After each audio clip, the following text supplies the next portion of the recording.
Sure, we're good to go.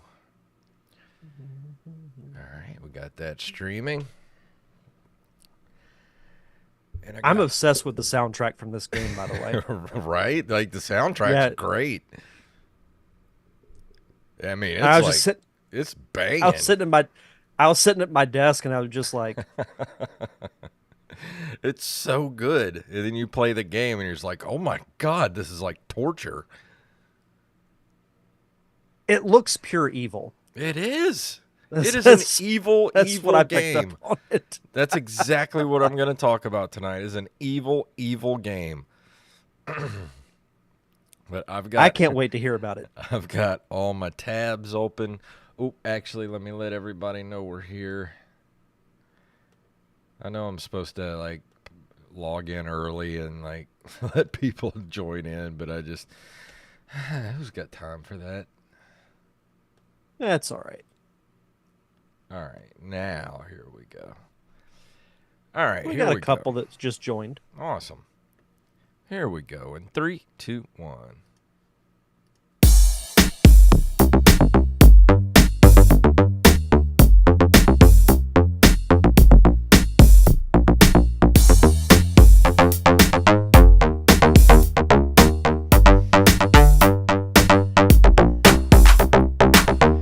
Greetings, programs, and we're back for another episode of the Nerd Cave Retro Show. My name is Jason Robbins.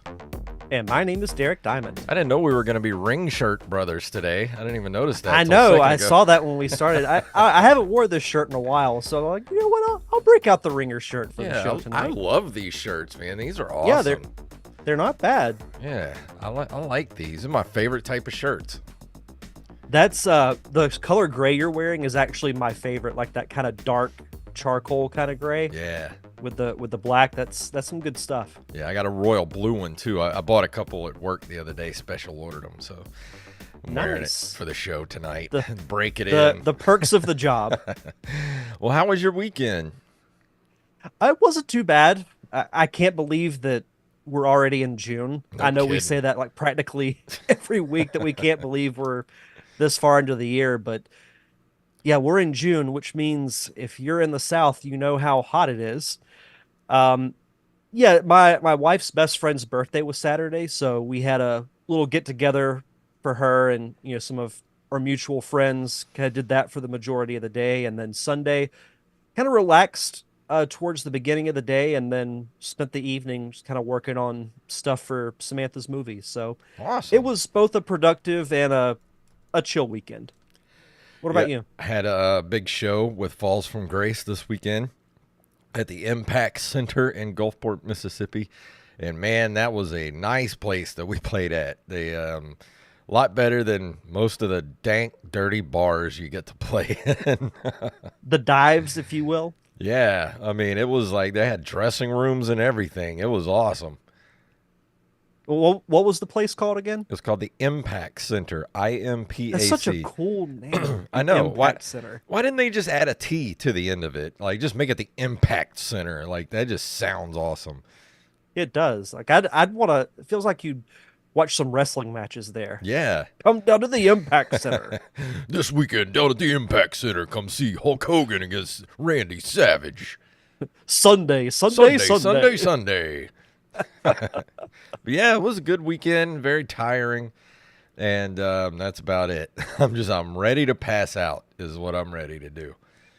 Yeah, I don't blame you. From the photos I saw, it looked like you guys had a lot of fun. Yeah, it was great. There was a lot of people there. It was just a really nice night. It was a nice place, nice night. Sound in there was great. And the sound people that were running it were actually students of the local junior college where the Impact Center is. So we got to go in the night before and spend like 3 hours sound checking before the show on Saturday. So that was nice. I never got to do that before. Well, I'm sure it's great experience for them too. Oh, Being yeah. students and all, like that's the best way to learn is on the job training. But it was fun. Yeah, it was a great, really fun weekend. But like I said, I am wiped, just mentally, physically, everything. Oh, I'm sure. But yeah, before I wanted to go ahead and let everybody know at the front of the show, we're going to be taking next week off because I need a mental health break from every. I need a mental reset is what I need to do, and I know, you've had a couple of those. I know everybody out there gets to the point where things happen in your life and you just kind of compartmentalize things and you're like, well, I'll worry about that later, and you just kind of file it away. And then all of a sudden, the next thing you know, your file cabinet is overflowing, and you need to deal with stuff. So that's my next week. Is just I need a mental reset on everything. So we're just gonna take the week off next week. Yeah, and I know we've both had moments during this, what, 8 years of the show's history where we've had to take little breaks. So no, it's totally understandable. Yeah, and yeah, Raven in the chat room. Yeah, burnout is real, man. Like it's just things will catch up to you if because I have a bad habit and I know this is not healthy to do. I have been to therapy and everything, but I tend to just overload myself with tasks and things and not to so I can avoid things, and that's not healthy to do. And then eventually it's just like I don't want to do any of it. I don't want to do the things I've scheduled for myself. I don't want to do anything but just go in a corner and cry. So I need that mental reset. So hopefully we're going to try to get something maybe pre-recorded this weekend for y'all next week. Hopefully we can get that done. And but yeah, I need a week just to reset my weary mind. But don't worry, we're not going anywhere. We're not pod fading. I have no intention of letting the show slip. Just want to let you know, it's been a while since I've taken a week off here from the show. So next week's my week. I'm taking my week off. Even the professionals will take time off. So I think it's all right if you take a week off. Yeah, I'm sure the patrons will be okay with it. You guys are my bosses, but you guys, yeah, I need to take my vacation next week. So I'm putting in my PTO request right now for the patrons for next week. Yeah, yeah, no, absolutely. But we got a little bit of news to get to this evening. You ready to jump into it? Sure.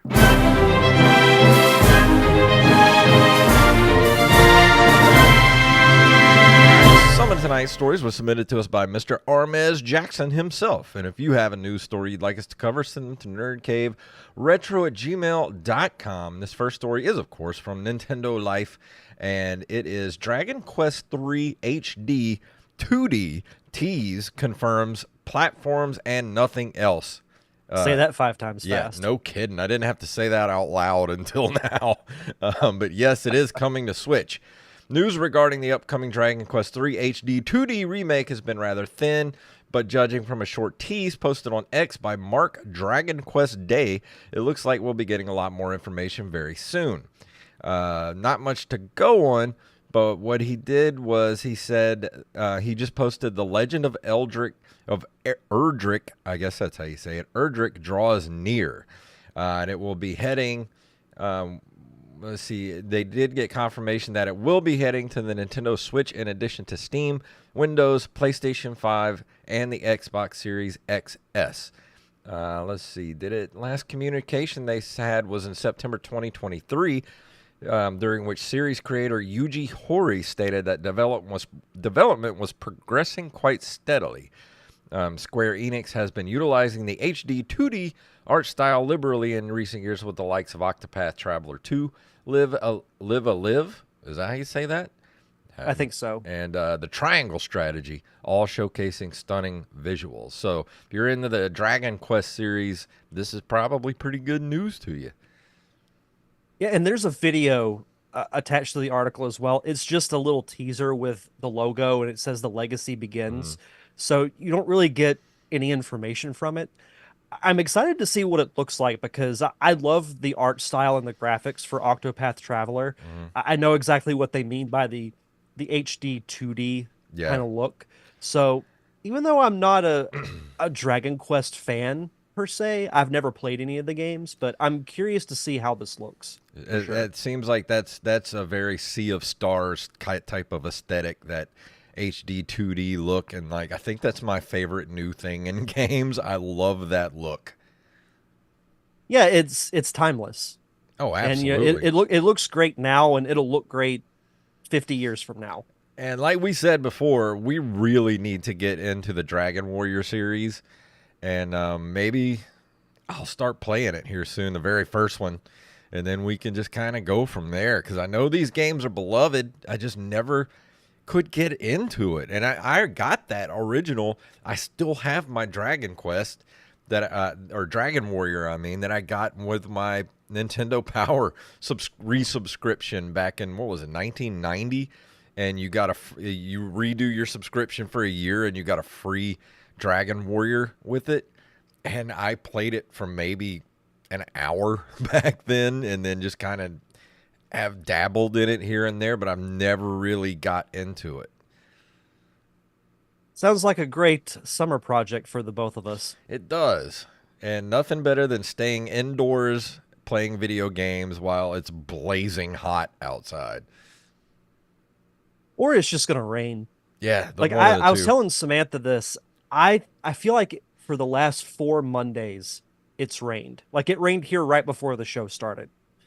It I rained don't here know over what the it is. weekend, but it's been hot and gross all day today. Yeah, it's been that too. From MyNintendoNews.com, new survey finds Zelda among top franchises gamers want film adaptations of. You don't say. Nintendo, I know, right? It's like their prayers were answered. Nintendo has embraced film adaptations of Super Mario and The Legend of Zelda. The former is getting a second film in the near future, and a Zelda movie has been confirmed to be in the works. That all said, we have gotten an idea in regards to how much gamers want one, courtesy of a recent survey by the National Research Group. The survey, which asked 1,001 PC and console gamers, found that The Legend of Zelda, Call of Duty, and Grand Theft Auto were among the top franchises that gamers are most interested in seeing a film adaptation of. Other franchises in the top 10 include Fortnite, Red Dead Redemption, The Sims, Minecraft, God of War, God of War, Mass Effect, and Final Fantasy. You want to know how tired I am? I saw Fortnite and Red Dead Redemption, and my brain melded them together, and I saw diarrhea. I was like, diarrhea? Wait a minute. Then I kind of like, oh, it says Fortnite and Red Dead Redemption. You need sleep, my friend. Yes, I do. You should go to sleep right after we finish the show. It's going to make for an interesting review in a little bit. Yeah, it will. These entries don't surprise me. With some of these, we've talked about like a Red Dead movie or a series would be incredible. Minecraft, I believe there actually is a Minecraft series I think that so. is going That to be sounds coming out. familiar. God of War obviously would be great. Mass Effect is like in my top 5. Final Fantasy, sure. I'd love to I see mean, God of War, but honestly, I would rather have a God of War that's a sort of done in the same vein as Arcane, not live action, but right. sort of that animated, realistic sort of take. Yeah, I know what you mean. I am curious to see how the Zelda movie turns out. Me too. Because a lot of people are not happy about it being live action. Well, how else do you want it? I mean, I guess they wanted. I mean, a Zelda anime would be cool if it was made in the same animation style as like a Tears of the Kingdom or Breath of the Wild. Obviously, I'd be okay with it. I'm not gonna say anything until I see the trailer. same. I mean, look at what happened with Super Mario Brothers. So I'm gonna withhold judgment until I see it with my own eyes. By the way, I'm ready for that new Super Mario movie like yesterday. No kidding. I'm ready for a Metroid movie too, but that That too, yeah. let's see. This was a cool story. I didn't even know this. This is from howtogeek.com. Your Apple TV is now a retro games console. It says Apple removed its restriction on emulator apps for iPhone, iPad, and perhaps best of all, the Apple TV. If you have an Apple TV and virtually any Bluetooth controller, you've just suddenly come into possession of an amazing retro game emulator system already hooked up to your TV. Let's see. As of writing this, the version of RetroArch on the Apple TV isn't the full experience. Some cores are missing because those emulators require programming features which the Apple Store currently does not allow. Also, RetroArch isn't the most user-friendly emulator front end out there, and getting some games to work is rather tricky. They're going to show, it shows you how to hook everything up here, but there's, you can hook your Bluetooth controller, either your Xbox or PlayStation or whatever Bluetooth controller you got, up to your TV. And then it tells you, if you want to go to the article, just go to howtogeek.com. It'll tell you how to get the ROMs onto your RetroArch. And this is actually really cool. Makes me want to get an Apple TV because this would be awesome. You know, I have an Apple TV. Do you? I do. And I'm going to try this out because this is really freaking cool. Please let me know how this goes because I got to get a new TV soon. So, yeah. Yeah, well, so the Apple TV, it's almost like a Fire Stick in a way. That's Like right. Yeah. it's a little black box that you hook up to your TV, and that's where you can download like Disney Plus, any different apps that you want to watch stuff on. Because I haven't used cable in almost 10 years, Same. so I just have YouTube TV and then the streaming apps that I have. So I am going to try this out because this is really cool. Yeah, and it goes step by step to tell you how to do it. So it's howtogeek.com, and just look up Apple TV Retro Gaming Console on here, and it's great. I'm going to save this article and I'm going to try this out later. Yes.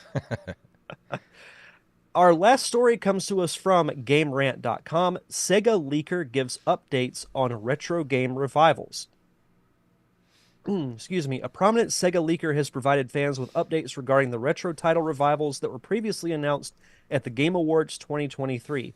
Sega made a surprise announcement during the December 2023 event where the developer revealed several in-game developments or in-development remakes for many of its classic franchises, which include Crazy Taxi, Jet Set Radio, Shinobi, Streets of Rage, and Golden Axe.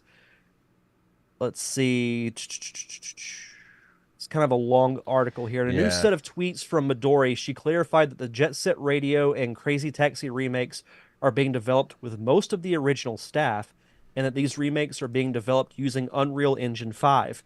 These remakes are supposedly slated to release before the games as a service style reboots that she previously leaked. The remakes are also planned to be very similar to the originals, but will have new features such as multiplayer for the Crazy Taxi remake. That's really cool. What if There's they do also Crazy Taxi kind of like, what do they call those games where a battle royale where you just have a bunch of crazy taxis running around the city running into each other? as long as you have that announcer at the beginning saying, "Hey, it's time for Crazy Taxi." That would be awesome. That's all I need. So yeah, this was a nice to get a little update on, because we talked about this a while back and haven't really heard anything since. So yeah, but yeah, it looks like 2026 is when things are going to start dropping. So we'll see what happens with Crazy Taxi. I just hope they don't go too crazy with it. I know they want to make it a AAA, a AAA title, but how do you really do that with Crazy Taxi without really kind of turning it into GTA? All we really want is just doing Crazy Taxi stuff. That's what we want. All we want are taxis that are crazy. That's all we need. But it does say here that the Jet Set Radio remake and reboot are planned to be released in 2026, while the Crazy Taxi revival will be released sometime in 2027. So we still got a few years to go. Yeah, I'm going to be in my 40s by that point. Joey says he's at he can't hear anything, but he's at a bar in Atlantic City. He wanted to pop in and say hi. So hi, Joey. Hey, Joey. And Chuck says happy belated birthday. Yeah, happy birthday. Big, huge happy birthday for our good friend Joey Image. And yourself, that was your birthday was last week after Yeah, we did the yeah. show. Last Monday, I turned 47. Don't remind me. But Chuck says, wonders if it's still going to have the same soundtrack. I don't know because that's getting into weird territory with the rights to all those songs they had on that original game. It's a little more complex now Yeah, than than it when the was game back first came then. out. But we'll see. I guess we'll Yeah, find out in 2027. yeah. But now it is time for this month in video game history.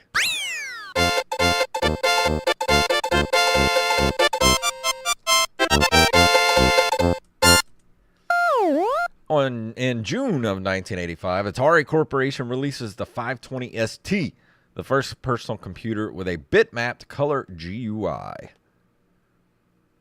This is one of remember those things that I would love to just have as a display item. I was just gonna say that same thing. It just looks so 80s. It does. With that weird curved mouse. Yeah. Like, like if you those who are watching on YouTube, you see the mouse that I use. It's very sleek and round. hmm The It, mouses back then were not. it looks They like were. a tiny little Cybertruck. It really does. But no, I mean it looks like any typical computer you'd see around that time. Makes me miss the In 80s when I see stuff like that. I know, right?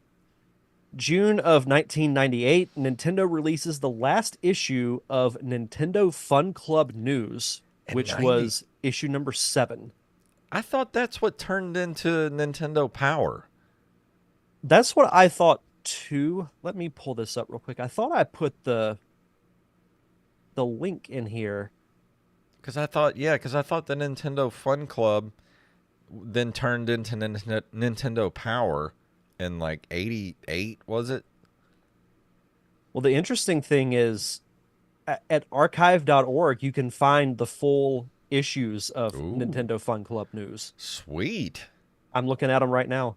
That's awesome. So the last issue, it says June, July of 1988, and I want to say Nintendo Power started in 88. Yeah. Let's see. Nintendo Power issue 1.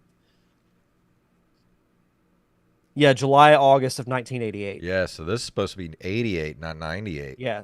Hmm.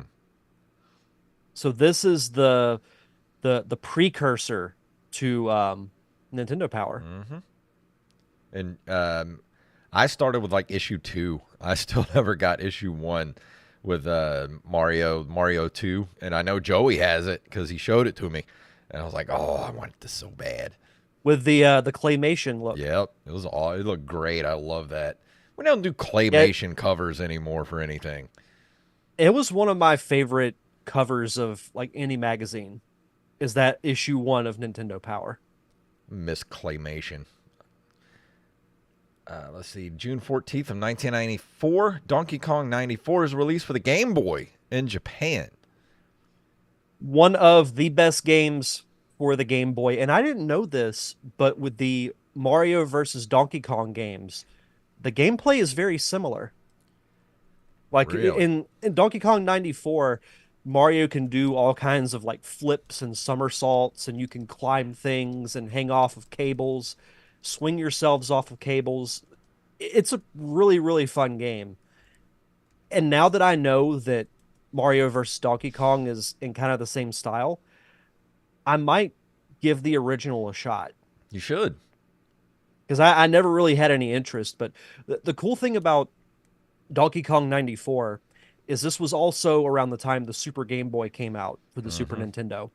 And when you plugged Yeah. the Donkey Kong Game Boy cartridge in and you played it on your TV, it looked like the Donkey Kong arcade cabinet Yeah, I on remember your they did screen. that for a lot of Game Boy games for when you used them with the Super Nintendo Super Game Boy. That when you put them in, they would have like a really cool border around it, like on the Hmm. screen. And some of them you had just like your basic, like black or hmm blue border, but the Donkey Kong one was really cool. Yeah.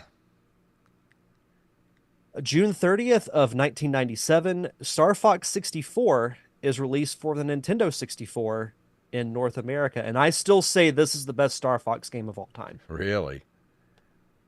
I really like the original, and Assaults for the GameCube is not bad, but this game just has so much replayability with Yeah. all the different routes you can take. All the levels are fun, so you can beat Andross in so many different ways. I never got to play it. Really, Yep. you should. I know I I think you'd should. like it. If I can find a copy of it, I'll play it. Because I have my Nintendo 64. Yeah, no, I think you would like it. I'll keep an eye out for it. I'd like to try it out just to see. Because I did like the original. And that's the only other one I ever played. That original Star Fox beat the crap out of it. It still beats the Yeah. crap out of me. Let's see. June 18th of 2003, Sonic Adventure DX Director's Cut is released for the GameCube. Yeah, this was it was Sonic Adventure for the Dreamcast with like a somewhat fresh coat of paint on it, but the graphics still aren't that great. I would love for this and Sonic Adventure 2 to just get a full remake slash remaster. Didn't you review But this? You reviewed that, mhm. didn't you? Oh, yeah. I Yeah, remember that. I've reviewed both the adventure games. The gameplay doesn't really hold up, which is disappointing, but I still love the story of this game and the fact that you can go through the game as Sonic and then you could play through it as Tails, Knuckles, and the gameplay is a little different Mhm. for each character. So it adds some nice depth to it. And like I said, the story's great, but it's just tough to go back and play because the Yeah. graphics are rough and the controls are not good. And then, last but not least, June 7th of 2004, The Legend of Zelda: Four Swords Adventures is released for the GameCube in North America. One of the few multiplayer Zelda games, but is actually quite fun. I played this with a group of friends for months after this game came out Yeah, because you have to. Oh, go ahead. I don't think I ever played this one. It's pretty good. Like it's not really talked about. Like it's a pretty forgotten Zelda game, Yeah. but the team aspect actually makes it pretty fun. So they're all It's links? Like all different links? so what you do is you have what's called the four sword, where whoever holds it is duplicated three different times. So you have four copies of Link, That's cool. and they each wear like a different color of like hat and tunic. Think of the graphics are kind of like Wind Waker mixed with Link to the Past. I see that. Like I really dig the art style on this. Yeah, and it's a lot of fun. Like you could play through it as single player too, but especially if you can get four people, it's a lot of fun. I hope for the Switch too, they have GameCube online where you can play GameCube games. Oh, dude, if you could play Smash Brothers Melee on the Switch too, that needs to be available for launch. You can have Hmm. all like they'll have all the online stores that they already have for the Switch, then add GameCube and put Luigi's Mansion, Smash Brothers Melee, the original Pikmin, Mario Sunshine, and Wind Waker. Yeah, speaking of Wind Waker, Nick in the chat room says best Zelda on the GameCube is Wind Waker. Yes, absolutely. Agreed. I really want to play Wind Wind Waker is again. Wind Waker is top 5 Zelda game for me. Hmm. The story twists are so good, and I actually really like the animation. I did too. I like the art style for it. They don't. All they need to do is just update it. They don't really need to do much. The crazy thing is, so they remastered Wind Waker for the Wii U, but they have not ported it over to the Switch. I don't get it. I don't know what It makes Nintendo's no thinking sense. half the time. They just. What are you guys doing over there? I don't know. Like all you have to do is port it. Like it can't be that difficult. Yeah, it can't be that hard. Like I just. And here's the thing. I've bought Wind Waker for the GameCube and I bought it for the Wii U. But guess what? I'll buy it for the Switch too because that's how much I like the game. Exactly. Just give us ways to play these things, Nintendo, and we'll give you more money for it. Yeah, exactly. But that's going to do it for this month in video game history. Before we go into the review tonight, Derek, would you like to do our Patreon shout-outs? Sure. As always, we'd like to shout out our awesome patrons over at patreon.com/nerdcaveretro. We want to shout out Brian Piotrowski, Nick W., Eld the Zombie, Yupfed, aka Knife, James, aka at Jimbo Jr. on our Discord, Raven, Danny House, Justin Nispel, John West, Daniel Salmon, Mr. B. Res Coffee himself, Mike Eveland, Tyler Watson, Xblade07, Armez Jackson, Carlos Longoria, aka I am Scooter McGee. Scooter McGee. Staff Sergeant Sketch. That it's starting to grow on me. Gus and Penny, Matthew Salmon, Joey Image, and of course, Mama Diamond. Donna Diamond. Thank you all so much for your continued contributions and keeping the lights on for us here at the Nerd Cave Retro Podcast. And for as little as $1 a month, that's 4 quarters, 10 dimes, 100 or pennies? 100 pennies. Yeah, if you want to be that person, that's okay too, because it still equates to $1. For as little as $1 a month, you get your own RSS feed that has 0 ads. None. You get to hear the show uninterrupted. And the fact that it's your own RSS feed, as a podcast fan, I think that's pretty cool. Personally. Absolutely. And you also get early access to our bonus episodes, which we've done countless throughout the years, including commentary tracks for animated shows like Gargoyles, Real Ghostbusters, Darkwing Duck, live action movies like Batman 89, Clue, Christmas Vacation, even animated movies like Transformers the movie. Mm-hmm. And I So, the still list is think about that near- movie all the time, and it still blows my mind that Dare to Be Stupid is like the main theme of that movie. Like, what? Why? This is going to blow your mind. Every time I hear the words Transformers the movie, that song plays in my head. Because So it makes no weird. sense that that song is in that movie. None. But it kind of works, though. It- I don't get it. I really don't. I don't know. I mean, coming up soon, we're going to be doing something so insane. We're going to be doing like the first couple of episodes of Thunder in Paradise, because I don't think any of us have really seen it. Maybe Joey has seen it. I don't know, but I'm so ready for the disaster that's going to be that I can't wait. It's going to be something. I can say this is a guarantee. Out of all the commentary tracks that we've recorded, it's definitely going to be one of them. That's all Yeah, I'm going to say. It is. And Joey says just met a shrimp boat captain from Alabama at this bar. Forrest Gump ? Wow. Is he naming off all the different types Yeah. of ways you can prepare shrimp? Shrimp sandwich, fried Grilled shrimp, shrimp, boiled fried shrimp. shrimp, shrimp stew, Shrimp sounds shrimp good right salad. now, actually. and I think that's about it. I could go for a shrimp po' boy right now. That sounds good. Ooh, I haven't had a shrimp po' boy Yeah, in forever. That sounds good. Dude, there was like a little mom and pop deli / restaurant in my hometown. They made really good shrimp po' boys. Every now and then I can taste them. Dude, next time you come over this way, we'll go to Po' Boy Express, close to my house. They have some of the best po' boys on the coast. Hey, that sounds good to me. But yeah, if you want to head over to our Patreon and be a part of the community, just head over to patreon.com/nerdcaveretro. And for new patrons, send us your social media info, whether it's Twitter, Facebook, or Instagram, so we can give you a proper shout out. Oh boy, tonight I'm going to be talking about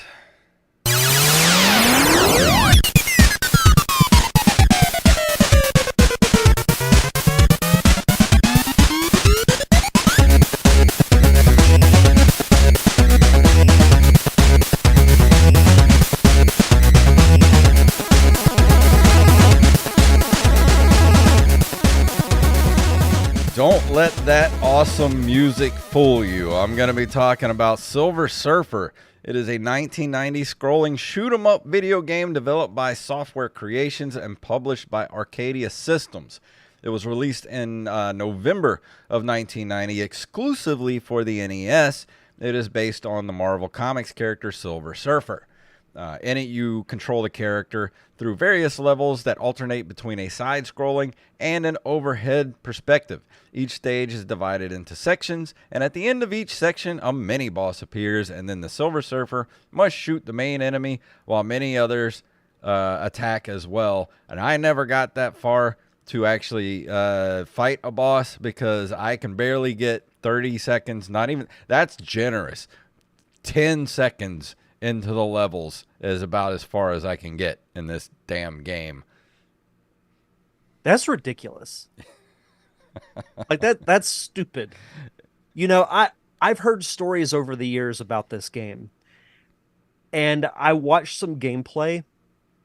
And like it's a cool looking game. Mm-hmm. And I like Marvel. I think the Silver Surfer's a cool character.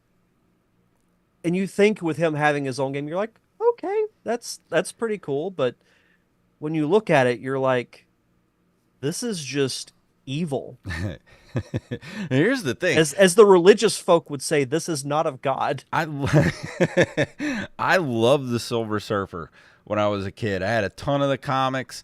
I even found the other day, I was cleaning my closet, I still have a Silver Surfer tie that I found in the closet cool. that I forgot I had.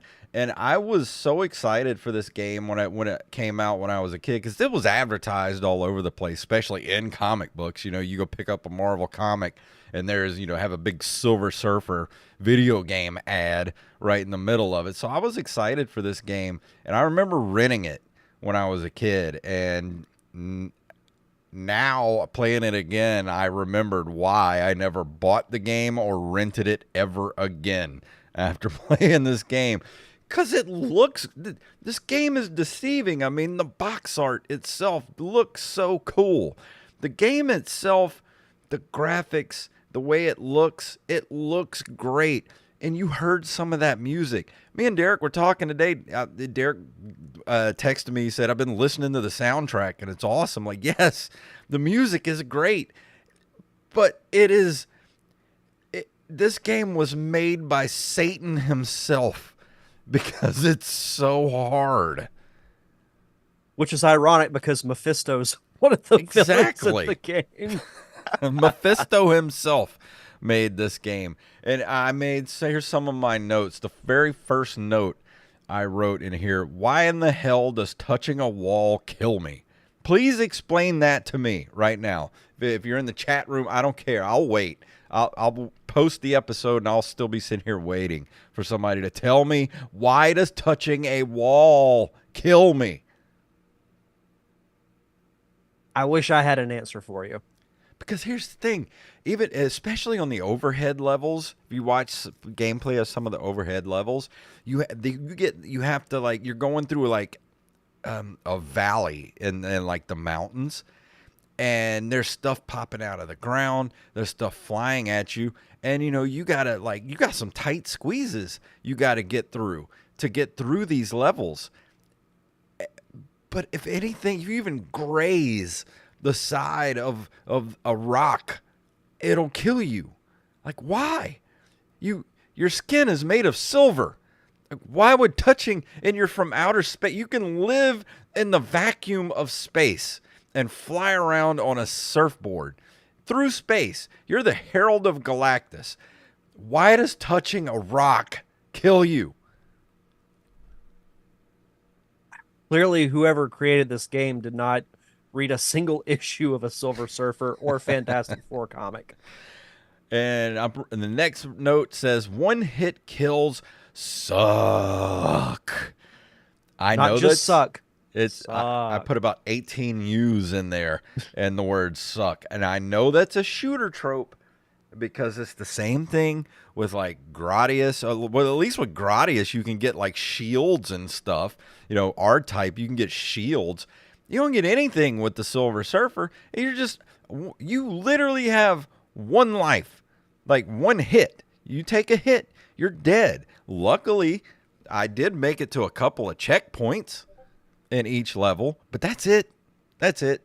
And then there's no infinite continues. You only get like three continues, and then you do get to. It's sort of like when you're when the game starts, it gives you a choice of which level you want to go to. You got 5 levels to start with. It's sort of like Mega Man, where you can start wherever you want. And I was thinking, there might be a ramp up on the difficulty. Maybe there's an easy stage where you start that kind of gets you used to the way the game plays. But no, they're all instantly horrifying. And I wrote here, it's like being thrown into the Gulf of Mexico during a Category 5 hurricane to learn how to swim. That's what it seems like.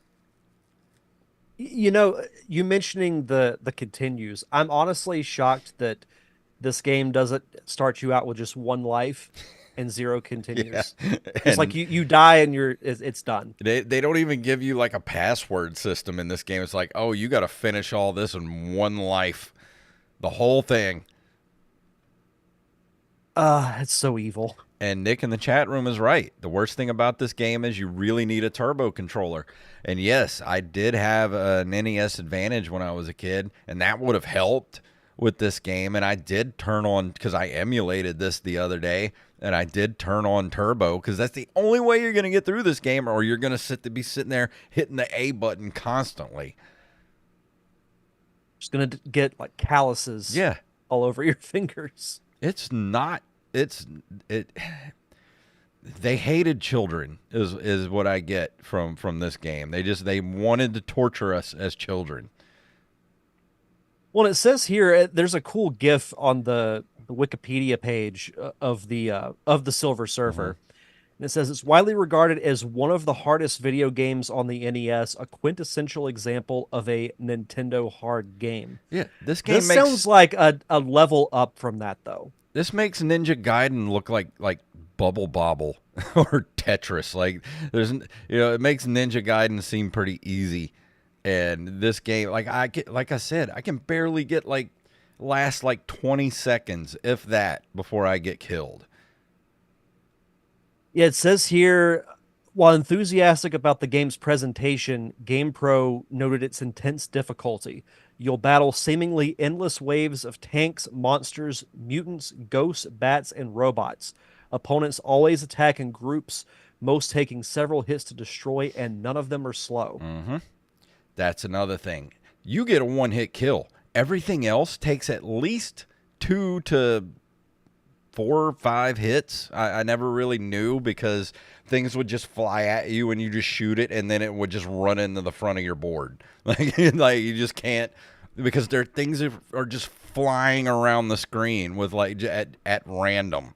And not only that, things are shooting at you too, so you got to dodge bullets or whatever, like energy plasma blasts and stuff. And there's just so much going on that it almost like it's just sensory overload, and it's too much. Like I don't understand how people can play this game and beat it. Unless you played this every day of your life since the day it came out, I don't see how you beat this game. I didn't think to look up a speed run or see like a full completed version of this. Oh, I'm sure there are. There are insane people out there that beat this game. Whoever does that, like they've got to be wired a little differently in order to be able to do that. And I wrote, why are the graphics so good for a game you can barely enjoy? If they'd have just toned down the unnecessary deaths or given me a life bar, this game would be insanely cool. And not even just, they didn't even have to give me like a full life bar. Just give me 3 hits. 3 to 5 hits before dying. Or even that, just give me shields or something, like some kind of a power-up where I can take multiple hits. Because it is so, and like I said, I'm going through these levels, and I'll be in a section where there aren't any enemies, but you gotta you're navigating through kind of these mazes, and you'll just graze a wall and die. And there's not even an enemy on the screen. I'm like, I just died for no reason whatsoever. Chuck in the chat says the record is 29 minutes I couldn't play this for for completeness. 29 straight minutes. There's no way. I played this for an hour and a half the other day, and I had to like take small breaks because I was ready to throw my controller into my screen. Yeah, I don't understand it. Like I get making games difficult, but especially with a character that's as beloved as the Silver Surfer. Mm-hmm. And the Silver Surfer is a cool character, so you can have this cool setting. The thing is, but he's a pretty powerful Yeah. guy. He's like you mentioned, he's the herald for arguably the most powerful being in the Marvel universe. So he's got to be able to hold his own. Yeah, you think But the fact that you, Thanos is nothing compared to Galactus. Like Galactus eats planets. yeah, Silver Surfer works for him. yeah. So, I can remember when they actually brought him into live action for that Fantastic Four movie that came out years ago. And a lot of people crap on that movie, but it was still cool to see the Mm-hmm. Silver Surfer. Yeah, You I know, still want to see I- the Silver Surfer in the MCU. They could bring out if they finally bring in the Fantastic Four. Please put the Silver it's Surfer in there. it's happening. So like there is a new Fantastic Four movie, and the Silver Surfer and Galactus are in it. Sweet. Who's going to play So Silver Surfer though? That's the question. I can't remember. This version of the Silver Surfer is a female, Oh, but really? I can't remember. I can't remember who the actress is. But no, no. That's Pedro cool, though. Pascal's playing Reed Richards. Really? Yeah, I'm. Can we just have this movie now, please? I've been waiting on a Fantastic Four movie, like a good one for. I mean, don't get me wrong. I like the first Fantastic Four movie with it's fun for what it is. It's good. It's a fun popcorn movie. The Rise of the Silver Surfer.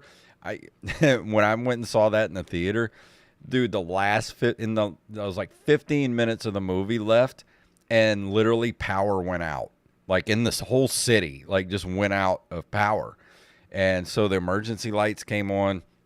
And they came in the theater and said, hey, the power's out. We don't know when it's going to come back on. You can either stay. Well, we can't let you stay in here, but you can come out to the lobby and, and wait for it to come back on. And we'll go ahead and give you these passes so you can come back. If you want to leave, you can get some passes and come back later and watch it. And I took the passes and I was like, you know what? I don't want to sit through that movie again to see the last 15 minutes. So I used my pass for a different movie. I never saw the last 15 minutes of that movie. I mean, all I'll say is that Galactus was a giant cloud. Yeah, I remember that. I was just like, I don't want Yeah. to go see that. Yeah, it was not a good movie. And then there's, of course, the 2015 one that I say is the worst comic book movie ever made. Never watched it, didn't want to. I knew it was going to be That- terrible. And I tell people, and they'll still watch it. You're gonna hate yourself if you do, because it's an hour and a half of your life that you will not get back. You know what's an actual pretty decent Fantastic Four movie? The Roger Corman movie from like 94 or something when that came Something out. like that. It Yeah. was watchable. I mean, it's terrible, but it's a fun kind of terrible. And that's what's cool about it, is it's so bad it's good. Well, with movies like that, you have to kind of accept that there were these limitations back then, and you just kind of have to suspend disbelief. And even like the Thing's suit still looked pretty good for being as low budget as it was. Yeah. But no, I can't believe you didn't know that Pedro Pascal's the new Reed Richards. I probably did. I've been so inundated with movie stuff the past couple of months. I can't retain anything anymore. Well, and the kid who played Eddie Munson in Stranger Things is going to be Johnny Storm. Really? Mm-hmm. I like that. That's good casting. Yeah. I But can't remember the actor's name who's playing Ben Grimm Yeah, I don't know. It's got to be or somebody Sue. kind of stocky. Well, not really. I mean, they can just CGI a character. I hope they don't CGI him to be stupid looking, like that 2015 movie. Oh God. Naked Thing. Yeah. No, thanks. I'm good. Ugh. Don't need it. But there's good stuff to look forward to when it comes to the Silver Surfer. Yeah, there. Like hopefully a good Fantastic Four movie. Maybe we'll get a good video game here one of these days. Who knows? I would love that. You know what I would love? Not just a good new Silver Surfer game, like a solid X-Men game Yes. would be really good. Like a good multiplayer game, kind of like Marvel Ultimate Alliance, but maybe just set it as in the X-Men world. You could even base it off of X-Men 97 and I'd play it. Yeah, why didn't they ever do a home port of the X-Men arcade game back in the 90s? I have no idea. Man, I love that Just like with game. the Simpsons arcade. Yeah. See, they could give me a game like that now. Just do a whole X-Men 97 arcades, like Shredder's Revenge. Just give me that with the X-Men, and I'll be happy. I mean, I'd play it. Yeah. Absolutely. I got Wolverine. Always.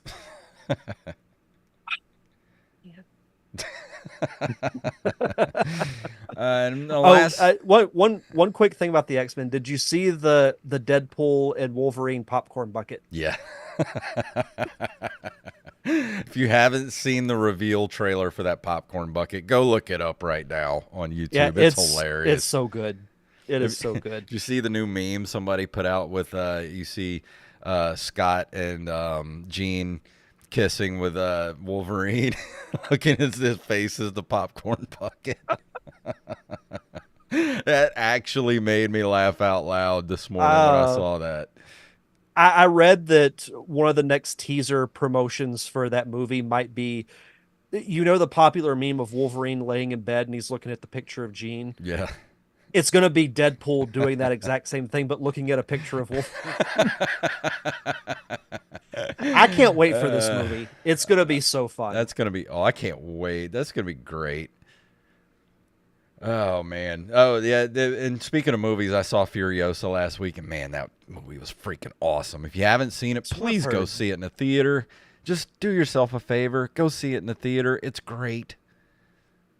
Oh, I watched... we were talking about this a couple of weeks ago, Godzilla -1. I need to see that. I need to see it. It's excellent.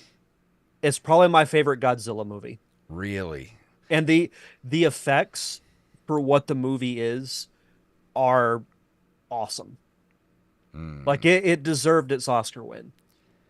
Yeah, because Godzilla looks really, really good. I watched Godzilla X Kong a couple weeks ago, and God, that movie's so stupid and fun at the same time. It's total turn your brain off and just enjoy a stupid movie type of thing. But that's what those movies should be, though. Yeah, it's exactly what it needs to be. I don't know. Not everything has to be cinema. Yeah, I don't know any other way to describe it other than it's so stupid, it's fun. It's just fun and dumb, and that's all it needs to be. If you want to see Godzilla suplex a giant ape, you'll love that movie. If you want to see King Kong with a mechanical infinity gauntlet, serving uppercuts, this is the movie for you. That needs to be the next side-scrolling beat 'em up, Godzilla X Kong. Yeah, and that is the Godzilla -1 is out on Netflix today. Chuck let us know. Yep. That's where I watched it. Yeah, but it's excellent. If you haven't watched it and you have Netflix, go watch it right now. It's really good. I've been wanting to watch that so bad. I just haven't had time. But the last bit of notes here I have for Silver Surfer is I feel like a lot of love and care went into the making of this game because it is so visually and auditorily striking. But the fact that it's so insanely difficult absolutely hurt this game. This could have been one of the better comic book based games. And I don't know what they were thinking when by cranking the difficulty up so high.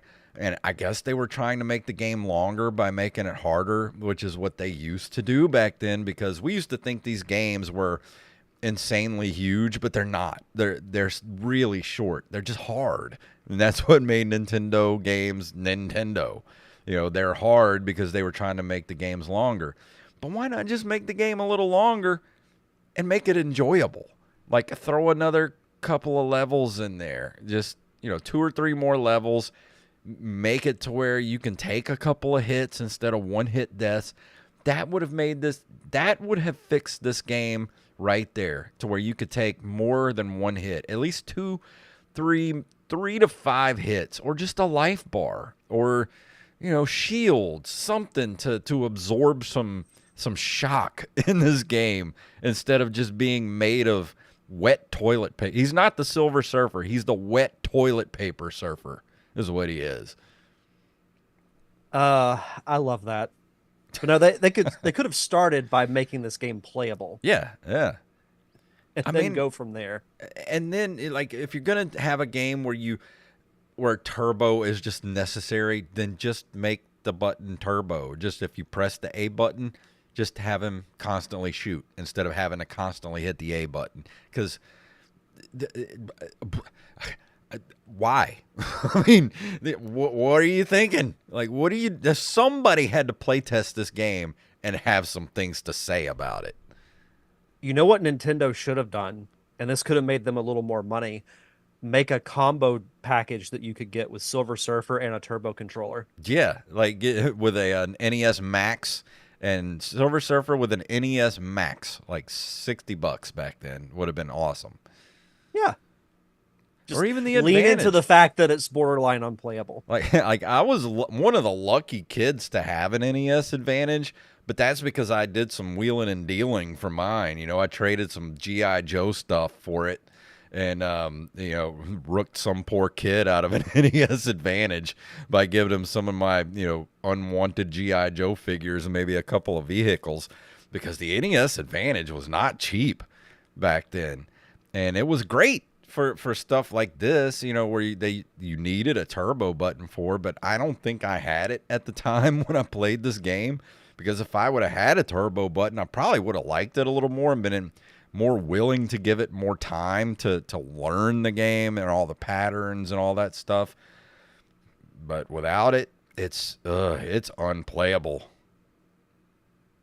So what would you give this game, number-wise? Because it sounds and looks so great, it's going to get a 5. But it's still if you're into self-torture, I would say go play this game. If you like shooters and you're into self-torture, go play this game. But if not, stay far, far away from this anger-inducing video game.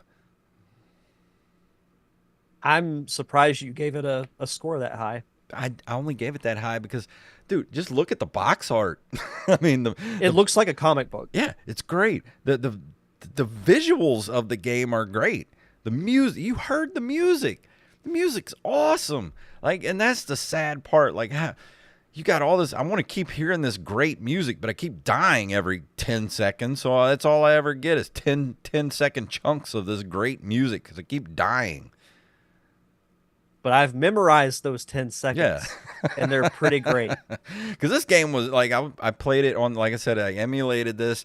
I have my a copy for my Nintendo, but I emulate these games when I play them so I can wear my headphones and everything. And this game sounds great through the headphones. Like I was wearing these headphones while I was playing it, and dude, it was rocking. But like I said, all in 10-second chunks. Well, thanks to YouTube, you can just enjoy the soundtrack. Absolutely.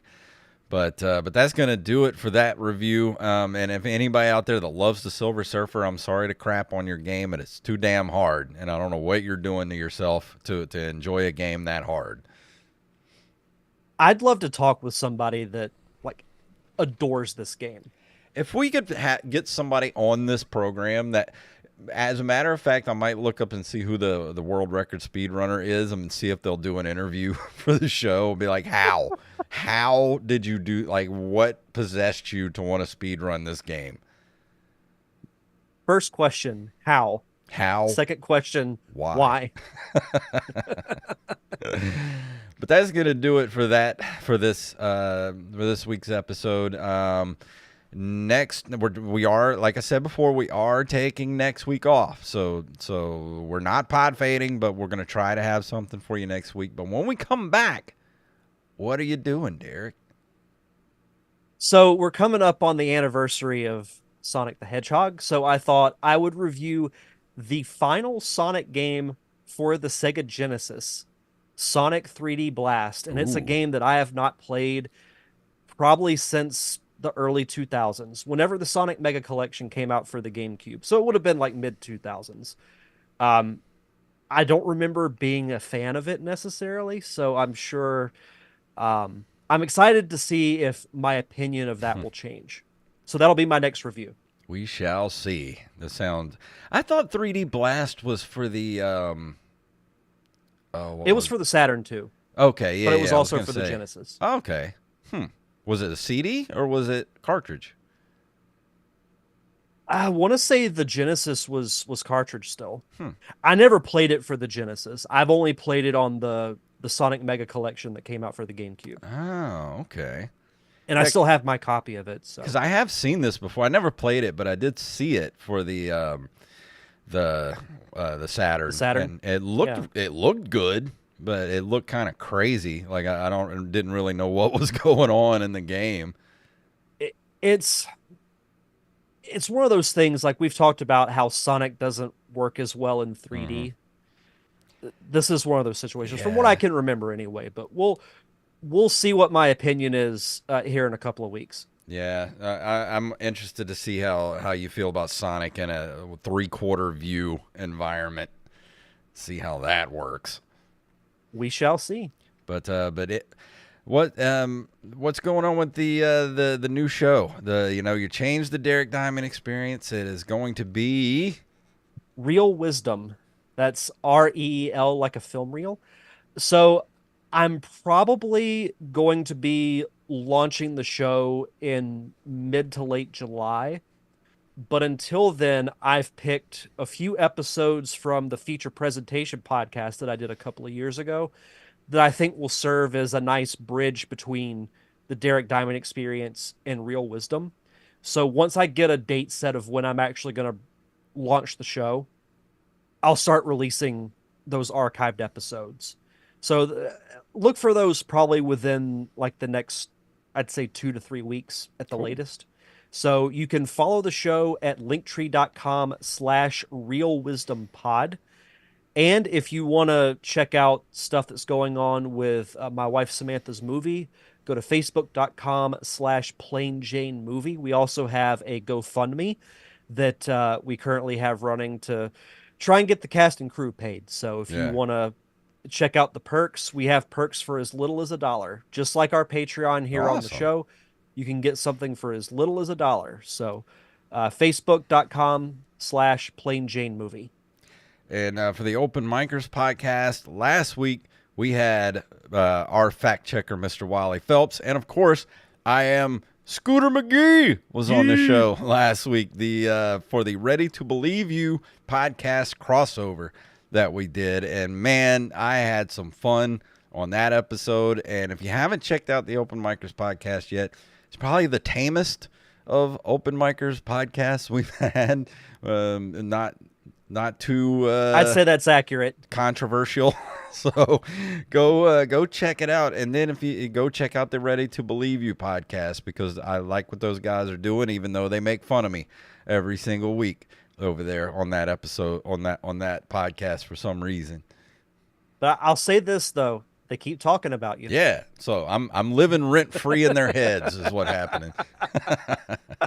But go check I out. will say this, as far as the crossover episode goes, I feel like my legacy for the Nerd Cave Retro Show will be the Rampage, because that's how you guys introduced him. So I'm like, okay, that if I'm known for one thing, it'll be that. It's you should copyright it or whatever you do for that Patent it, trademark yeah. it. That's your version of Let's Get Ready to Rumble. Like that's your thing.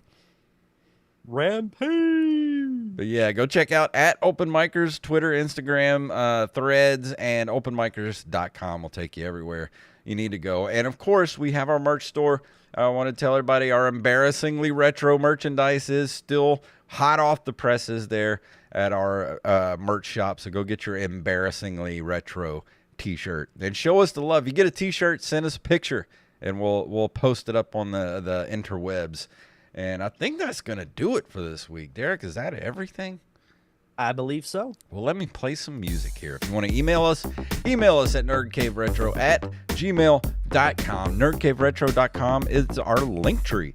That includes all of our socials, our Patreon, our merch shop. And go to Patreon, like Derek said. Get your own RSS feed with no ads every single month for as little as $1. That's like that. I could literally probably look around my desk here and find $1 and change laying on the floor. That's how cheap it is at patreon.com/nerdcaveretro. And of course, ncrmerch.com. Go get some merch over there. If you can't do that, I understand times are tough. It's a harsh world out there these days. And you're like, I don't even have $1. But what you can do, you can go leave us a review and or a 5-star rating on all podcasting platforms. So Derek, please tell them what it's all about. May the way of the hero lead to the Triforce. Yeah.